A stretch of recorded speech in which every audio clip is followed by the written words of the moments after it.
हसीना बानो नाम है मेरा। मैं MBR कॉलेज से हूँ, BA फर्स्ट ईयर से। और हिस्ट्री की क्लास चल रही थी हमारी, 150-200 बच्चे बैठे थे। तो टीचर ने बोला कि मतलब बहुत गौतम बुद्ध का टॉपिक चल रहा था। टॉपिक चलते चलते सर ने अचानक बोला कि आपको पता है आफताब ने सरदा के 35 टुकड़े कर दिए और उनको रहम तक नहीं आई। मुस्लिम इतने बेरहम है कि उसने 35 टुकड़े करने के बाद भी उसको रहम तक नहीं आई। फिर ऐसे अचानक पूछ ले यहाँ पे मुस्लिम कौन है, मुस्लिम तो कोई नहीं है। तो किसी ने नहीं पूछा भाई कि यहाँ पे बैठी मुस्लिम। फिर सर बोलना स्टार्ट हो गए, आपको पता है मुस्लिम ऐसे कहते हैं कि एक हिंदू को मारेंगे तो हज का सवाब मिलेगा और 2 को मारेंगे तो जन्नत मिलेगी। और यहाँ तक कि फिर बोले ये हमको काफिर कहते हैं और ये आतंकवादी है, पाकिस्तानी है और ये हमारे खिलाफ है, इनसे मतलब दूर हो। यहाँ तक कि फिर मैं वहां से उठ गई। बोले कि आप कहाँ जा रहे हो? मैंने बोला आप सर क्या कैसे रहो, ये चीजें टॉपिक के अंदर चल रही है क्या? तो बोले नहीं टॉपिक में नहीं चल रही। तो मैं आप कैसे कह रहे हो? तो क्या कुरान में लिखा हुआ है? मैंने बोला कुरान में लिखा हुआ, मैं पढ़ी हुई, बताओ मुझे कहाँ को लिखा हुआ कुरान के अंदर। तो क्या मैं लाके बताऊंगा कुरान में लिखा हुआ है। तो मैं वहां से निकल गई। जब मैं ऑफिस के अंदर जाके मैंने बताया तो वहां पे भी कोई एक्शन नहीं लिया। बोले यहीं पे बात दबा दो और बात बाहर मत जाने दो। फिर जब मैं कॉलेज से बाहर निकली तो मेरे को मुंह पे मेरे गेट बंद कर दिया। बोले इस लड़की को बाहर मत जाने दो, अगर बाहर चली गई तो हंगामा हो जाएगा, इसको यहीं पे रखो और बात को यही खत्म कर दो। जितने में राजू चौधरी आया, राजू चौधरी ने बोला कि तू अगर थाने जा सकती है तो जा, थाने जाके दिखा, फिर हम तेरे साथ में क्या करते वो तू देख लेना। और मैं खुद कहता हूँ कि तुम मुस्लिम हरामी हो, हराम जाते, ये सब मीट खाते हो और हरामी हो और मोहम्मद पैगंबर साहब की नस्ल हो तुम, तो तुम कभी सही नहीं रह सकते। ऐसे करके फिर मैंने उसको बोला तू इतना मत बोल तू, और यहाँ पे मैं थाने जाऊंगी, फिर बाहर निकले तो बस मेरे को एक बार। तो मेरे को बोले जा बाहर जाके दिखा। ऐसे करके मेरे पाँव पे गाड़ी चढ़ा दी उसने।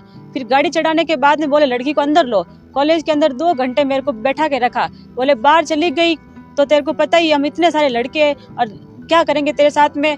मेरे को जबरदस्ती अंदर बंद करके रखा सारे लड़कों ने। फिर मैंने बाहर निकलने के लिए मैंने हाँ बोला, ठीक है मैं किसी को नहीं बोलूंगी बाहर जाके। फिर मैं जब बाहर आई तो सारे लड़के मेरे आसपास घूमते रहे कि अगर घर पे नहीं, तू घर पे गई तो ठीक है और थाने चली गई तो तेरे को पता ही हम तेरे पीछे ही आ रहे हैं। फिर भी मैं डर के मारे मैं बाहर भी आई। मैंने टीचर को कॉल किया तो उन्होंने भी मेरा कॉल अटेंड नहीं किया। फिर भी मैं घर पे आई। मैं घर पे अभी किसी को भी नहीं बताया। फिर मैंने जब घर पे बताया सारी सब चीज बताई तो तालिब भाई ने मेरे से पूछा हुआ क्या, सब बता तू। तब तालिब भाई ने फिर मेरे से पूछा और मीडिया के अंदर उस राजू चौधरी के वीडियो वायरल हो गए सारे। तब मैडम मेरे घर पे आई और मेरे घर पे आने के बाद में जबरदस्ती मेरे से रिपोर्ट तक लिखवा ली। बोले मैं आपके साथ हूँ और मैं आपका एक्शन लूंगी, लेकिन कोई एक्शन नहीं लिया उन्होंने भी। 21 तारीख की बात थी, 27 तारीख को मैडम ने रिपोर्ट भी लिखाई लेकिन कोई एक्शन नहीं लिया अभी तक भी। टीचर कौन था? टीचर का क्या नाम? पदम सिंह। और क्लास किसकी चल रही थी? BA हिस्ट्री की। क्या कुछ मामला है? ये बालोतरा MBR कॉलेज की हसीना जो BA फर्स्ट ईयर की स्टूडेंट है वहाँ की, वहाँ कॉलेज में हिस्ट्री की क्लास चल रही थी और वहाँ के ही प्रोफेसर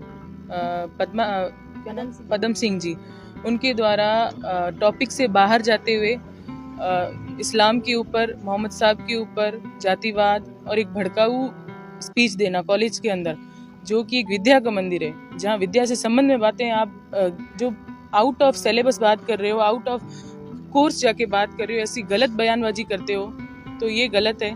उसके लिए ही 21 तारीख का मैटर था, आज 1 तारीख है। वहाँ पे जहाँ ये केस भी दर्ज करवाने गए वहाँ भी मैडम ने इनके साथ बुरा व्यवहार किया, फिर भी इनका कोई सुनवाई नहीं हो रही उस चीज़ को लेके। आज हम